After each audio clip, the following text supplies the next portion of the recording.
If you've clicked on this video, chances are competent is not the first word that comes to mind when you think about your communication. You're leaving conversations, replaying them in your mind over and over. I should have said this differently. Why didn't I speak up?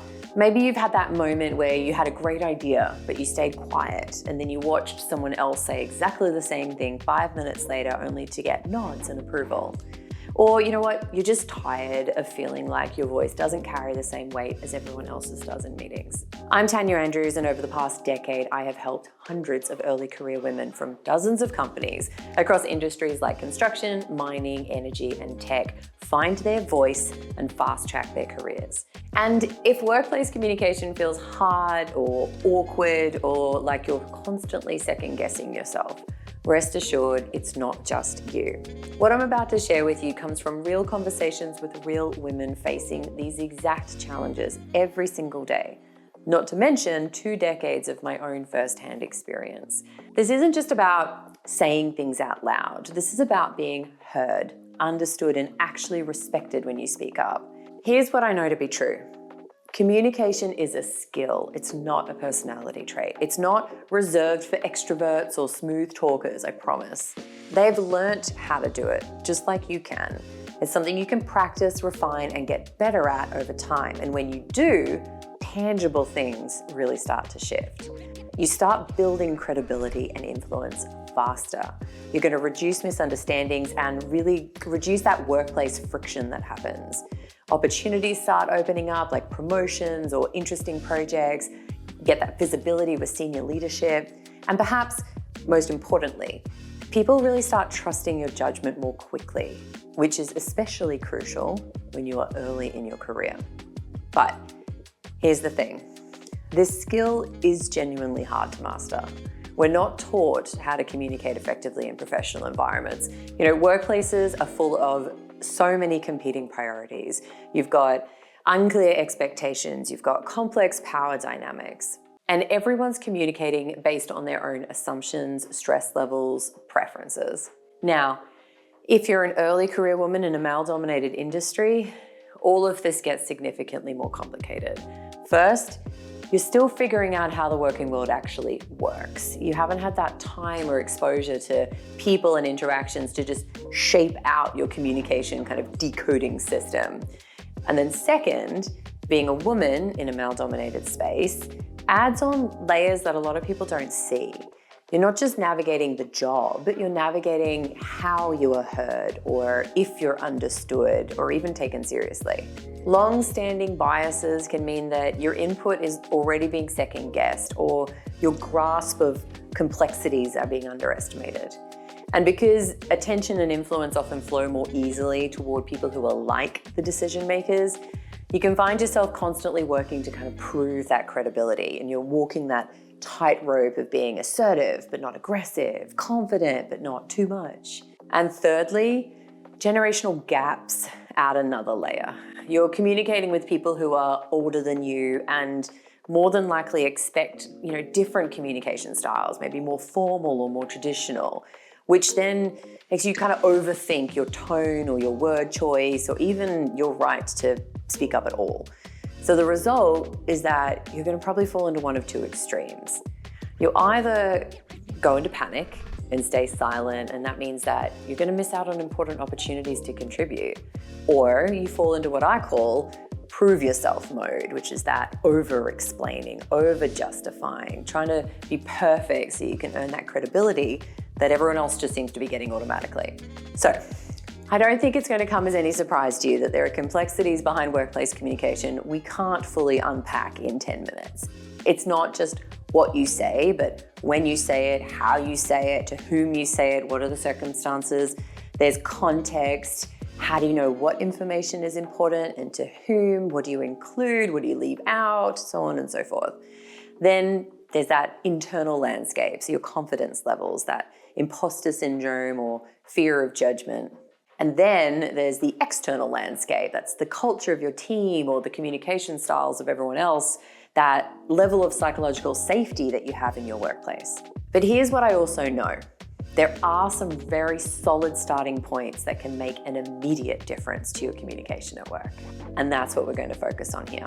I want to share 5 guiding principles that I teach in the collective and that I've seen transform how early career women not just show up at work, but actually influence, hold their own, and move up the ladder.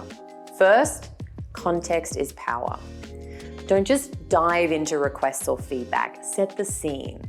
Help people understand why you're bringing something up and what you're hoping to achieve. Second, say it so they hear it. This means matching your tone and approach to the listener's style without compromising your message. So if your manager prefers bullet points, give them bullet points. If they like the big picture first, start there.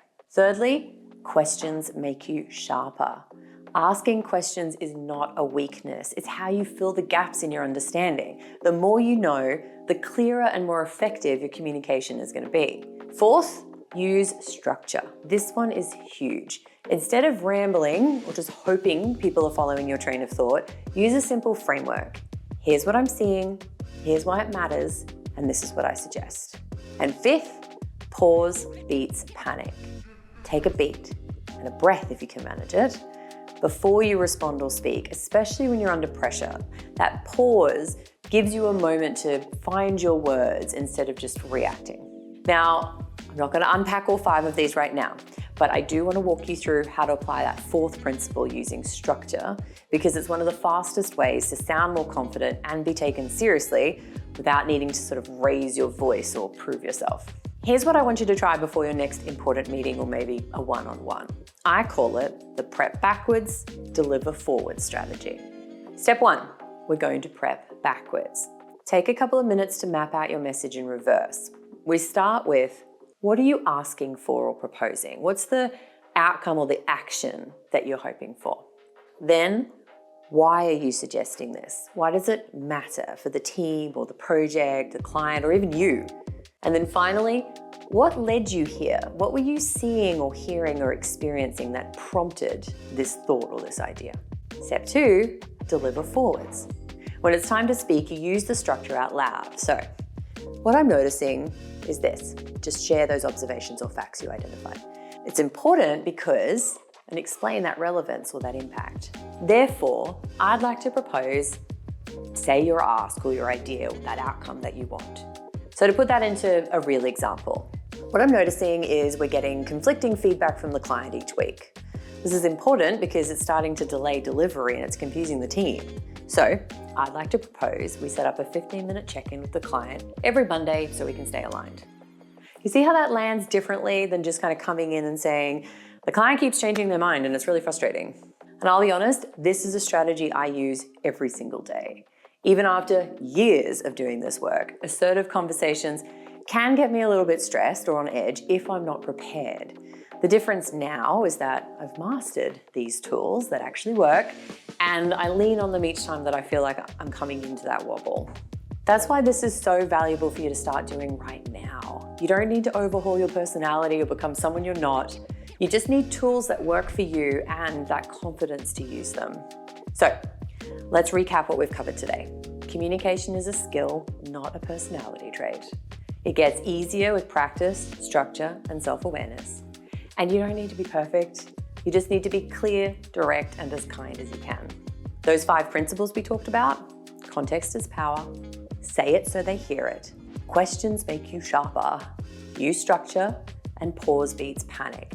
These aren't just nice ideas, they are really practical tools you can start using immediately. So, here's what I'd love from you. Try that structure activity I just walked you through. Before your next important conversation, spend just a couple of minutes prepping backwards and delivering forwards. I've left a link in the description below to a free worksheet that covers this communication structure, so you can use it in that next meeting or conversation, plus a bunch of other additional tips. And if you want to go deeper on this topic, inside the collective, we cover the other 4 principles from today, as well as advanced communication strategies like managing difficult conversations or influencing when you don't actually have much authority, and presenting ideas with real impact. We also do live hot seat coaching where you can get personalized advice on really specific situations that are testing your communication skills. So the link to learn out more about the collective is in the description below as well. Remember, you already have valuable insights and ideas.